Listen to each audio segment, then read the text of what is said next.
Gluten free super healthy paneer thecha frankie, जिसे आप एकादशी या कोई भी व्रत में पा सकते हैं। एंड बिकॉज हमने इसे स्क्रैच से बनाया है तो हमने इसका मायो जो कि एकादशी फ्रेंडली है वो भी घर पे बनाया है। और अगर आपको पास फ्रेंकी बनाने का टाइम ना हो तो ये पनीर ठेचा सलाद जो बहुत ईजी, बहुत हेल्दी और refreshing, I will not even lie, ये सच में खाने में बहुत ज्यादा टेस्टी। अब मेरी हाथ जोड़ के विनंती है उन लोगों को जो एकादशी की रेसिपी देखते ही एकदम आग बबूले हो जाते हैं और कमेंट में ना जाना कैसी कैसी बातें करते हैं, प्लीज अगर आपको नहीं पसंद आ रहा तो ये वीडियो को स्किप कर दो, क्योंकि ये जरूरी नहीं है कि अगर उपवास में आप पूरे दिन भूखे रह सकते हो तो हर कोई भूखा रह सकता है। बहुत लोग काम पे जाते हैं, स्कूल जाते हैं, जिनके लिए पूरे दिन भूखे रहना इम्पॉसिबल हो जाता है, तो ये रेसिपी शायद उनके बहुत काम आ सकती है। बहुत से लोग ये भी कहते हैं कि सादा फलाहार कर दो, बट आप ये सोचिए फलाहार भी शुगर की चीजें ही होती है जिससे इंसुलिन बहुत ज्यादा स्पाइक होता है। और अगर आप कहते हो कि एकादशी रखा ही मत करो, तो भाई एकादशी में अन्न खाने से गौ मांस खाने जितना पाप लगता है। एकादशी के दिन बहुतों के घर में सत्संग प्रोग्राम्स भी होते हैं, तो भाई अगर आप खुद भूखे रह लो पर आपके घर पे गेस्ट आए, उनको तो कुछ अच्छा बना के खिला ही सकते हो, तो वो हिसाब से आपको ये रेसिपी बहुत काम में आ सकती है। और ये रेसिपी बहुत ज्यादा इंटरेस्टिंग और इजी भी है, तो वीडियो को प्लीज एंड तक देखना। एक बड़ा कटोरा भर के धनिया और उससे थोड़ा कम पुदीना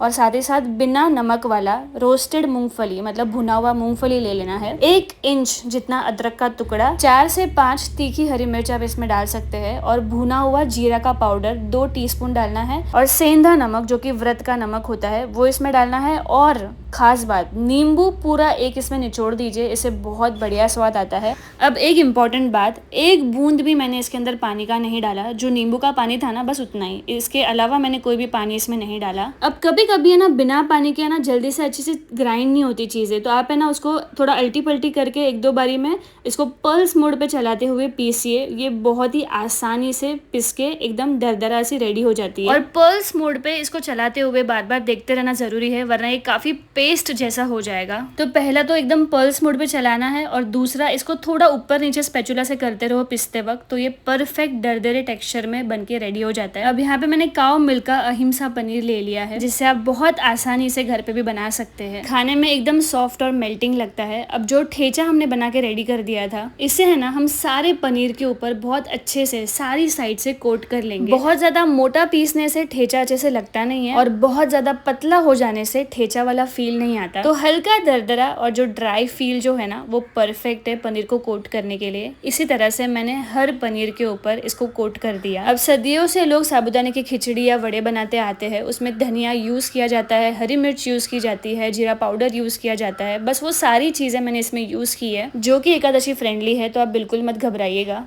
तवे पे हल्का सा ऑयल ब्रश करके सारे पनीर के जो क्यूब्स है उसको मैंने इसके ऊपर प्लेस कर दिया, और 2-5 मिनट अच्छे से उसको एक बाजू से सिकाए होने के बाद आप इसको अल्टी पल्टी करके सारी साइड से अच्छे से सेक सकते हैं। बहुत कम समय में ये बहुत अच्छे से सिक जाता है। मैंने तो केवल 2 साइड पे अल्टी पल्टी करके इसको सेका था, और ये बहुत अच्छे से रोस्ट होके एकदम सुंदर टेक्सचर में आ गया था। अब हेल्दी एकादशी डिप बनाने के लिए हम गर्म पानी में थोड़ी देर के लिए काजू को भिगो के रखेंगे। एक मिक्सर जार में 5 से 6 टुकड़े पनीर के डाल दीजिए, उसके अंदर भिगाए हुए जो कैशूज है वो डाल दीजिए, सेंधा नमक डाल दीजिए, थोड़े से पुदीना के पत्ते, और 12 से 13 काली मिर्च जो होती है वो डाल दीजिए, और आधा नींबू निचोड़ के हल्का सा सिर्फ 2 चम्मच पानी डालेगा, मैंने थोड़ा ज़्यादा डाल दिया।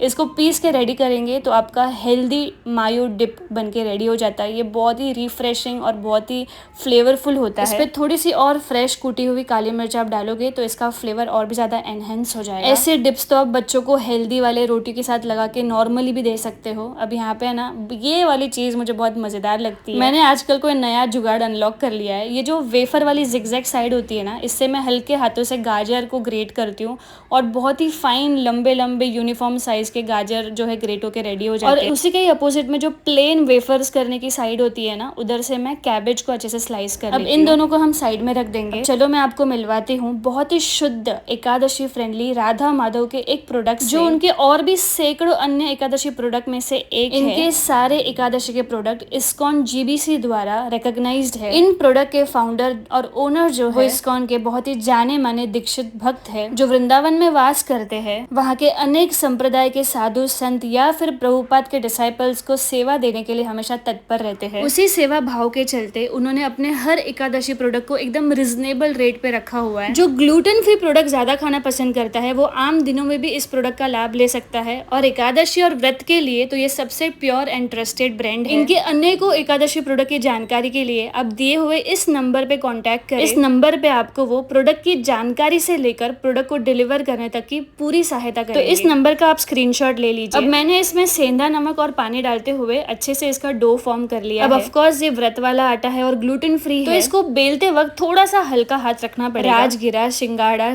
कुट्टू का आटा जो भी एकादशी में चलता है ना, उनको मिक्स करके ये आटा बनाते हैं और यही आटे के साथ आप पूरी, फुल्का, ना जाने कितनी रेसिपी बना सकते हैं। अब जो भी एकादशी का आटा या है चाहे राजगिरा का जो आटा होता है ना, वो थोड़ा सा ज्वार का आटा जैसा टेक्सचर रहता है, जिसको हमें बहुत संभाल के बेलना पड़ता है। और बेलने के बाद इसको बहुत ही अच्छे से आराम से तवे के ऊपर प्लेस करे और दोनों साइड पे इक्वली रोटी के जैसे इसको सेक सकते हैं। बेलने के टाइम पे चाहो तो यही एकादशी का आटा आप थोड़ा ज्यादा लगा लेना ताकि आपको आसानी हो। अब ये जो हमने हेल्दी वाला मायो डिप बनाया था, इसके ऊपर हम इस रोटी के ऊपर अच्छे से लगा देंगे। रोटी को थोड़ा ठंडा होने देना, फिर आप इसके ऊपर ड्रेसिंग करना। चाहे ये एक फ्रेंकी आप बच्चों को टिफिन में दे दो या फिर अपने हस्बैंड या घर वालों को लंच में बना के दे दो, बहुत ही ज्यादा बेटर, हेल्दी, रिफ्रेशिंग और एकदम नरिशिंग ऑप्शन है। उसके ऊपर थोड़ा सा मैंने ब्लैक पेपर भी बिछा दिया है। ब्लैक पेपर से स्वाद भी अच्छा होता है और डाइजेशन भी। सच बोलूं तो मैं आज दिन तक नहीं जानती थी कि कैबेज, कैरेट, कद्दू ये सब चीजें एकादशी में चलती है। अब धीरे धीरे मुझे समझ में आ रहा है कि कौन सी चीजें एकादशी फ्रेंडली है और कौन सी नहीं। एक बार सलाद के ऊपर इस क्रीम को पाइप किया, फिर पनीर ठेचा रखने के बाद एक बार दोबारा से इसको